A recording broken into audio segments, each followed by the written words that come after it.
Then the Spirit of the Lord came upon Jephthah, and he passed over Gilead, and Manasseh, and passed over Mizpeh of Gilead, and from Mizpeh of Gilead he passed over unto the children of Ammon. And Jephthah vowed a vow unto the Lord, and said, If thou shalt without fail deliver the children of Ammon into mine hands, then it shall be, that whatsoever cometh forth of the doors of my house to meet me, when I return in peace from the children of Ammon, shall surely be the Lord's, and I will offer it up for a burnt offering.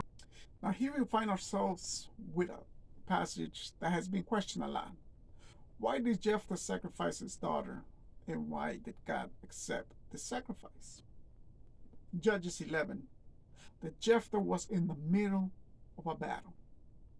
And in the middle of this battle, he made a vow and told God, if you give me this victory, I will sacrifice whatever comes to greet me at my home. That could have meant his wife, that could have meant his daughter, that could have meant any living person or animal. He did not know who it was going to be. He just decided whatever it is. Why couldn't he be more specific and said, I will sacrifice so many animals? Now, did God know it was going to be his daughter? Yes. Yes, he did. So then the question becomes here, and whoever says that God accepted the sacrifice, you have to answer this question. Did God give him the victory because he made the offering? Can you answer that? Now, the verse in Judges chapter 11 says, the Spirit of the Lord came into Jephthah. Then he made the vow. You see the sequence. The Spirit of the Lord came into Jephthah, and then he made the vow, which means, if you pay attention, whenever the Spirit of the Lord comes into a person, it is not to give him a failure. It is not a guess. Maybe he wins, maybe he doesn't. It's always a victory. It was always empowerment. So Jephthah could not discern that the Spirit already came into him to give him a victory.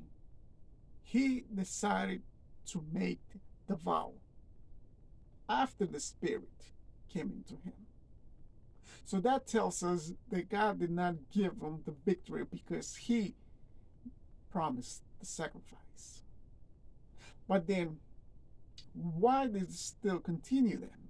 Why did they let it happen?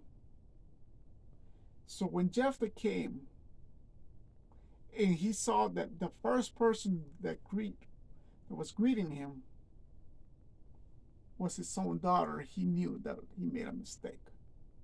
In his mind, he had to follow up with the vow, because in his mind, the victory came because of the promise. And that's a lack of discernment in his part, because he should have known that if the Spirit of the Lord came up to him, it was already victory at hand. So why did God let it happen then? Because Jephthah opened his mouth and he went through with it.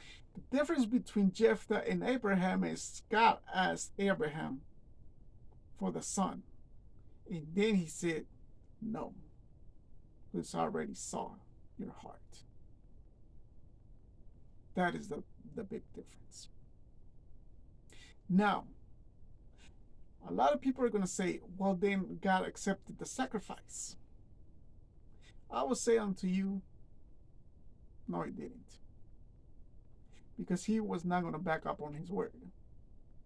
Now, let me give you two passages why I think he didn't accept it. Number one, Abel and Cain. If you read the passage on Abel and Cain's offerings, you will find that both of them came with an offering. Abel came with an offering of sheep, Cain came with an offering of fruit or vegetables, because that's what he did.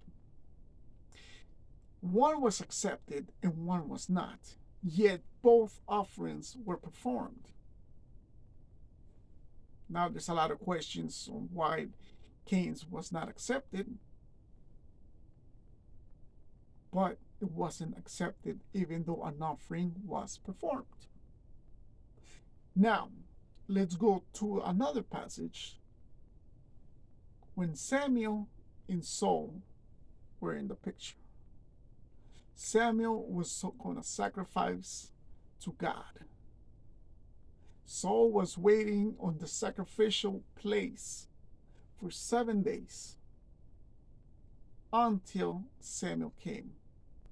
But Saul saw that Samuel was not arriving, according to him, on time, because the people were leaving already. After 7 days, everybody probably thought Samuel was not going to show up. So Saul took it upon himself to make sacrifices, legal sacrifices, according to his mind, because they were not people, they were animals. So he began to make sacrifices, and then Samuel showed up, and he asked Saul, "What are you doing?" And Saul said, "Well, it's been a long time. We did not know if you were going to arrive, so I decided to make a sacrifice, an unauthorized sacrifice." He was not authorized to do such thing. So then what happened? Samuel said, "You are done. This is the last straw. Your kingdom is now broken." What did that mean? That means the Saul's sacrifice were not accepted because they were unauthorized. God unauthorized the sacrificing of humans in Deuteronomy, but because Jephthah opened his mouth and went on to the sacrifice, does not mean that God accepted it. So if you want to say he did, you have to show with the scripture that says that God accepted that sacrifice.